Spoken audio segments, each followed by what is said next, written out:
Alrighty. All right. Be smooth racing here. Just gonna go over controls with the G27 Logitech steering wheel, and these are my driving settings. Now I keep the force feedback high at 100% because I like to feel the road, but most people set it back at about 40%. But it's a little lightweight for me. I really like to feel the force of the road. Roll feedback strength, I keep it at 50 so I can feel some of the bumps and it's not jerking the steering wheel too much because it does affect the handling and the setup of the car.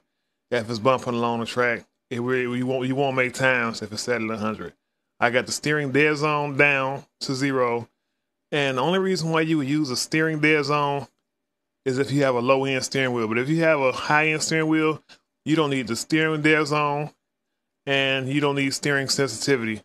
You increase the sensitivity if you have a low-end steering wheel to increase the input of the steering. Now, steering linearity, you would think that would do the same thing, but not necessarily. This would enforce the linearity. So pretty much I keep my linearity at 100, and by doing this allows me to drive the default setups, because normally I had the linearity down like 1 or 2 or maybe even half or 75%, and I couldn't drive the default setups. This way, I'm a Gran Turismo driver. This way, the wheel is more firm. I can feel the road better. And it helps me in the setups as far as feeling the tires streak on the road. So pretty much, this helps out a lot, keeping it at 100. The wheel feels more natural and more firm in the turns.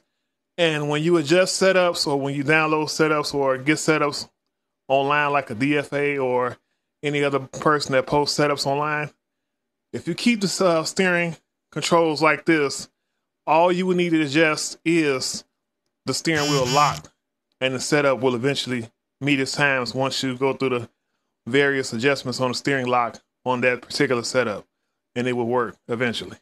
And pretty much that's it.